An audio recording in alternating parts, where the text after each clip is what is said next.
Yes, it is I, Bandana Man, back for more in this cold open. I'm here on this alien planet to do two things: kick ass and chew bubble gum. Luckily for me, I have purchased many gum. So Risk of Rain 2 technically isn't out yet, it's just in early access, but I was such a big fan of the original Risk of Rain. My old buddy Ryan introduced me to it, and we had such a blast playing it. We even managed to beat it on co-op mode, which I thought was impossible. If you haven't played the original Risk of Rain, it's a 2D side-scrolling game where you play as a little teeny dude. There's several different classes, and it's just a procedurally generated world. Every map is different, but they're always the same progression, and then the longer you play, the harder the game gets. Now, the second one was announced a couple of years ago, but they didn't say anything about it other than it was going to be a 3D version of Risk of Rain, and more or less, that's exactly what we got. And it is amazing. Time to get burninated.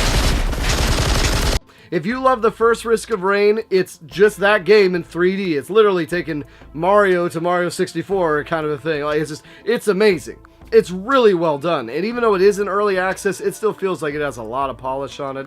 The classes they have right now, you have the Commando. I must be careful. I'm waiting for teleporter to finish. And my ammunition now locked and loaded. Ready for more. Bandana Man. You have the Huntress, you have the Mercenary, which is the sword guy. We definitely need a sword guy. The Wizard, which I haven't unlocked yet. You have the Engineer, which I was never good at in the original game. And then there's one more left. There's the Robot Dude. And I think that's about it. So there's about 6 classes. You unlock them all as you go out through the game. Not sure how we unlocked them. Me and my buddy Rewind, we just played the hell out of this. And it's 4-player co-op, and it's just like the first game. I mean, the same enemies.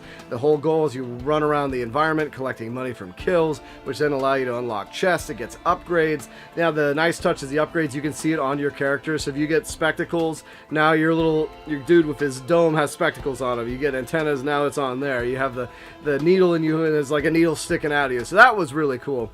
To be very careful. They could be around us at any moment. I'm ready.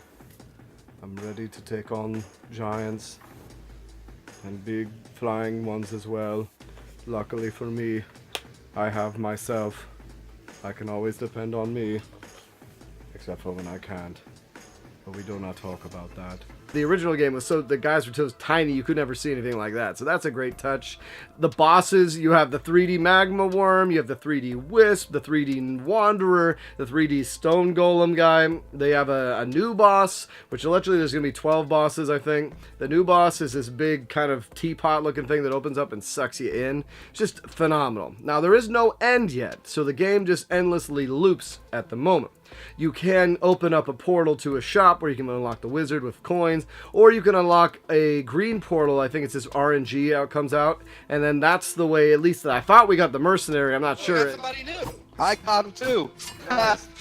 Oh, it's a samurai. It allows you to just end the game right there, and right now as it stands, that's the only way to quote-unquote win, even though you're destroying the universe. But the maps look similar to the maps that you had in Risk of Rain. The enemies look similar to Risk of Rain. The abilities are similar. It literally is just 3D Risk of Rain, but it's so much fun, and it's just so addictive.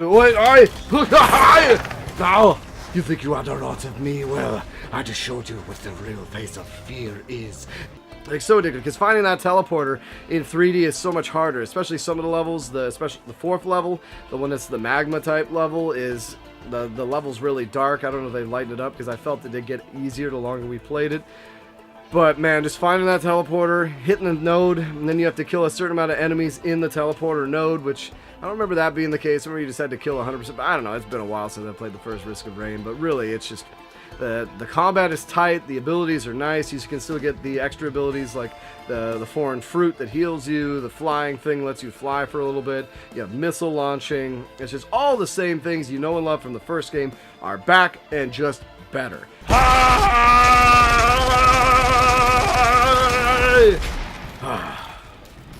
That was one tough cookie, but luckily I put that cookie down, and it is phenomenal. For an early access game, it's only $20. It is on Steam. I'm not a big fan of PC gaming, but I'm a big fan of this game.